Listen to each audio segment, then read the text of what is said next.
What's good, YouTube? Dmgaming here, guys, and I have some huge information for you in regards to Dragon Ball Z Kakarot. So let's roll it on.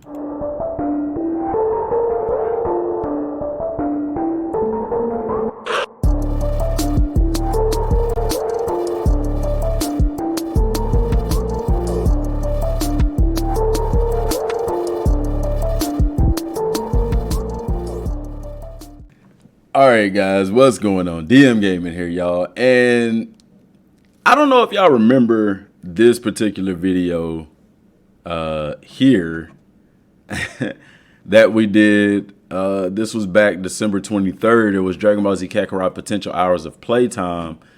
And in this, you know, we talked about how many hours do we think that it was, because remember in this image, it had a placeholder here for 3 slots. And I told you that it was possible that this game could have 100 hours or more of playtime if you do everything it is to do in the game. I know that the story wasn't going to be that long. I came across some information last night from this individual here, Vlixer. You can follow him on Twitter. Go follow him, man. I mean, look, he's trying to grow on Twitter. Go follow him. And you'll see that, yeah, he sent me some pretty good information here in regards to how long the game would be. I know y'all probably seen people already posting about it. He sent me a message. It was late last night, and I wanted to go ahead and post it, but with it being as late as it was, I told him that I would talk about it this morning. I wasn't concerned with trying to be the first person to get the information out, because I very easily could have been, because some very reputable sources, including DBS Hype, also asked me about it. And DBS Hype, forgive me, my man, because I did know I had the website link, but it did stop working, like, for some reason. So that's why we wasn't sure. So we had to wait till we were sure, and it later ended up being true. We didn't want to put out any false information or anything like that. But in this video, I did talk about how long the game could potentially be. Some people liked it. Some people, you know, was like, oh, no, the game's not going to be that long, blase, blase. Well, guys, guess what? The game is, as you know, going to be that long. So I've translated this page. I just used Google Translate for this one. I didn't want to bother trying to translate it myself or whatever. But PS4, Dragon Ball Z Kakarot, of course, that's the score that we got from yesterday. But this, I do want to read this because it does break it down a lot better than what we had yesterday. Because yesterday did give kind of the impression that, oh, well, the game might not be as good as the rating. But I was like, okay, this doesn't make sense because the ratings were good. So anyway, the big point is the game is 35 to 40 hours to clear. So for those of y'all talking about, oh, I'm going to beat this game in one day. No, you're not. No, you're not. Maybe a day and a half, but not one day. And that's a speed run. And then if you do all the missions, all the sub quests, everything there is to do, you're looking at between 80 to 100 hours.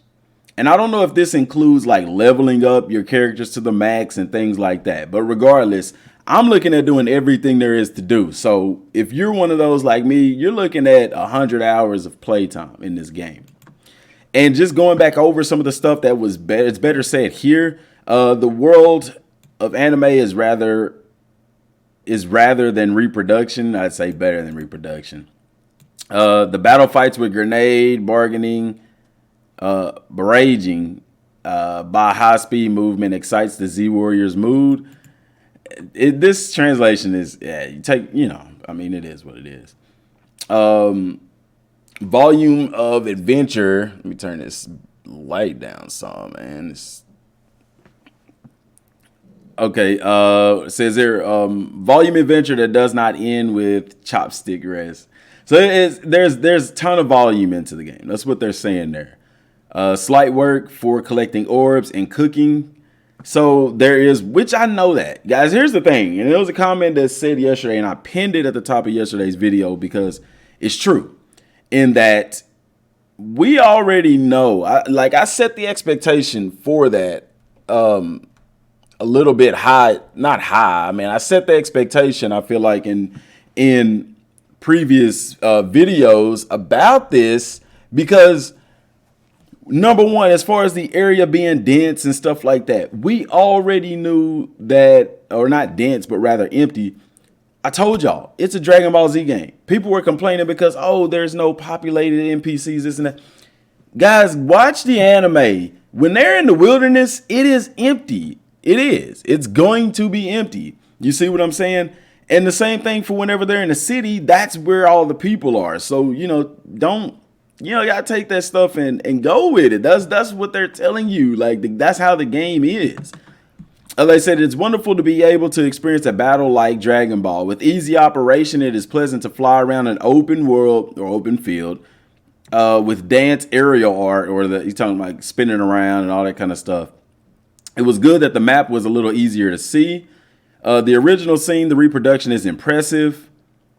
The battle was feeling of sprinting is expressed three-dimensionally and looks good. So they're just saying the battle and it looks good. I'm happy to taste the adventure colors of the original in RPG-like.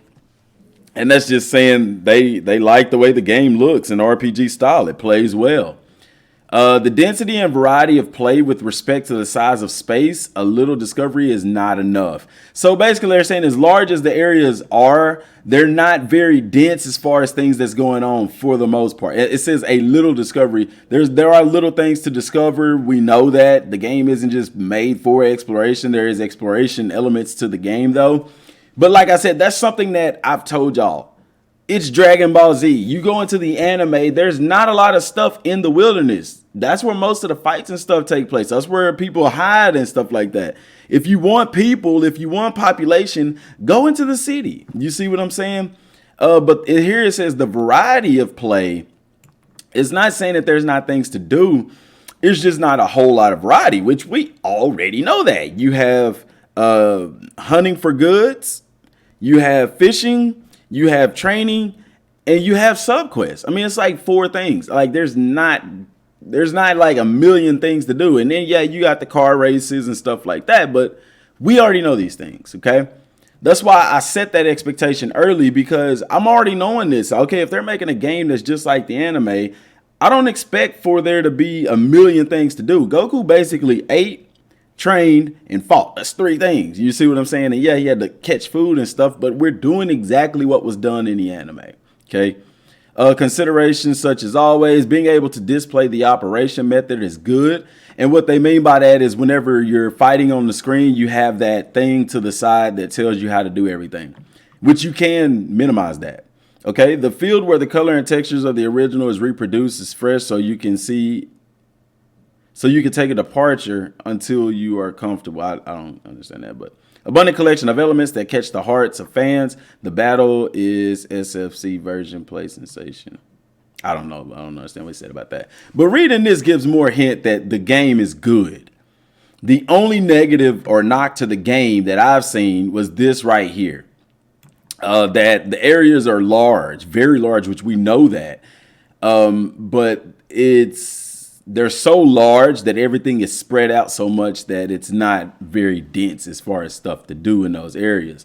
But we know that. I mean, when Goku and them in the series went somewhere, they had to fly and they flew. Bulma even took a ship. That should tell you that things are very spread out in the Dragon Ball world. You see what I'm saying? So I'm not surprised there. He also sent me this, which I haven't read it yet, so we're going to read it now. I'm gonna turn this light on, man. I know my green screen is kind of jacked up, it's wonky because I'm recording this in the morning. So with me recording this in the morning, the lighting and stuff is off. I don't have the stage lights and stuff, so y'all gotta forgive me for that. Put me over here. All right, so Dragon Ball Z Kakarot is 40 hours long. Open world story praised by Francisco de Mayo, something of that nature.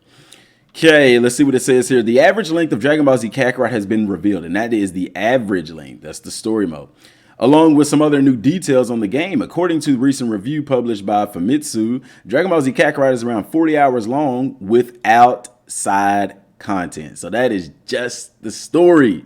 And good luck beating it in 40 hours if you're not leveled up enough. To see everything the game has to offer, the players need over 100 hours.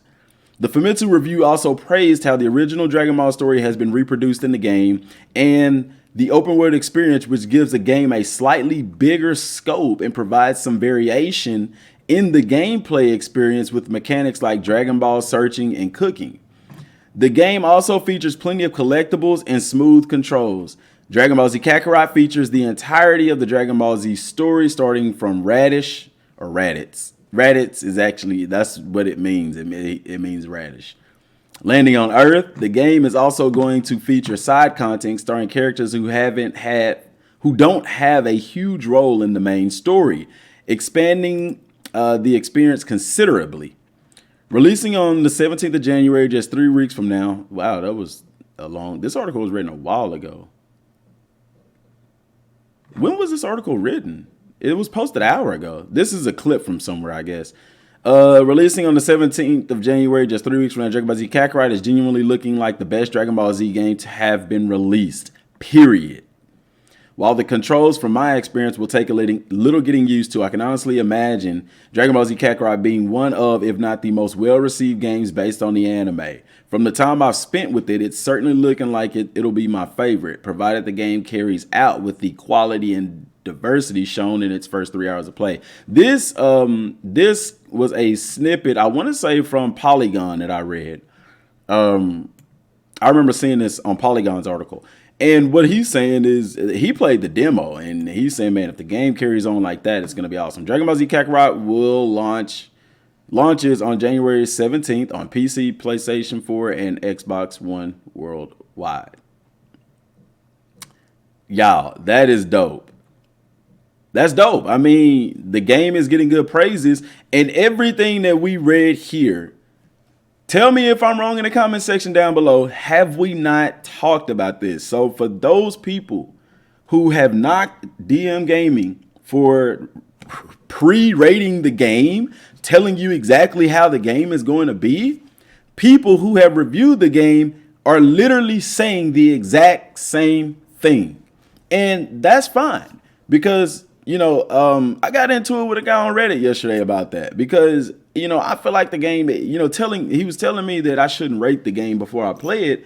That's not logical. Guys, I'm not a logical individual. Like, I don't go by the book. I don't do what everybody feels like should be done.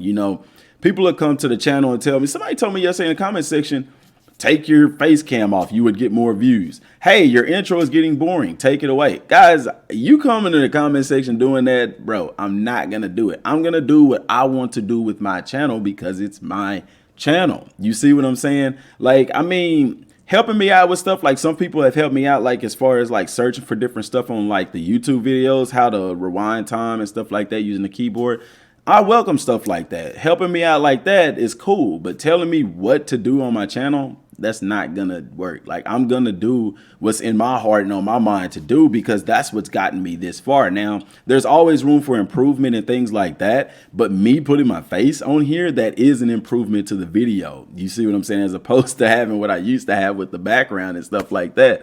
So anyway, man, guys, the game is shaping out to be exactly how we talked about the game being. And I think the thing is because we followed this game since its inception. Well, not its inception, but when it was announced.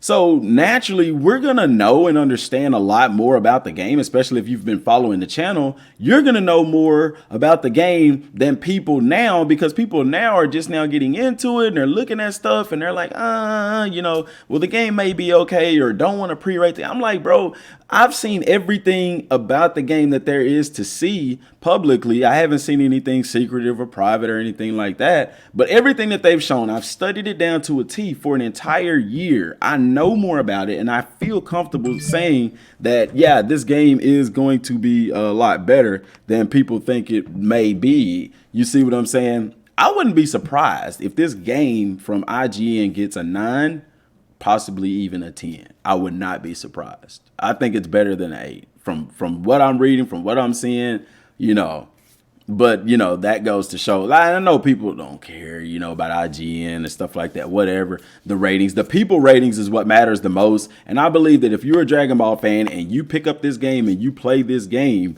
you are going to love this game. I cannot wait to get my hands on this game. I'm very excited that the reviews are starting to come out and that people are seeing what we have been seeing for a long time. Like, that just makes everything so much more better, man. And guys, I love the support that I've been getting on this channel. I appreciate it. I'm very thankful for it. I'm very grateful for it. And to, you know, like I told y'all a long time ago, I took a big risk in like covering this game. It's a new game. You don't know anything about it. So you don't know how that game is going to pan out, you know, and I created Dado with Destiny because he went through the same thing when he very first started covering Destiny. He made it a point to cover this game not knowing anything about it. You know, you take a big risk in doing that, and it has paid off tremendously for us on this channel because, you know, even at the beginning when people used to tell me, why are you talking about the game, blase, it's not even out yet, they haven't even announced anything yet, shut up and wait till they say something. Like, if I had to listen to people like that, I would not be where I'm at today. And I was just looking at, I got Twitter notifications, you know, going off. So, but because I chose to continue following my heart, it has led us here. And guys, we've passed 6,000 subscribers on the channel. Bless y'all. Thank y'all so much. Because 2 weeks ago, we had just hit 5,000. And to know that 2 weeks later, like, some people spend a year on YouTube trying to get 1,000 subscribers, and we've gotten it in 2 weeks. And then on the flip side of that, it took 2 weeks to get 1,000. Some people get that in a day. Like, there's always room for growth. There's always room for improvement. But I'm thankful and I'm happy with where we're at and how we're growing. And that couldn't be possible without y'all's support on the channel, man. I can't thank y'all enough. I'm very grateful. I can't wait. We almost there for release. Let's go, man. Let's go, guys. So y'all check out the merchandise. It'll be in the description box down below. Also, a beautiful halo. I'm going to run that ad and we're going to get up out of here. So y'all, till next time, y'all, thanks for watching. Peace. You can find all kinds of themes merch on beautifulhalo.com. We have anime, comic, game, memes, and many other themes merch. Check the link in the description and find your favorite hoodies and tees now.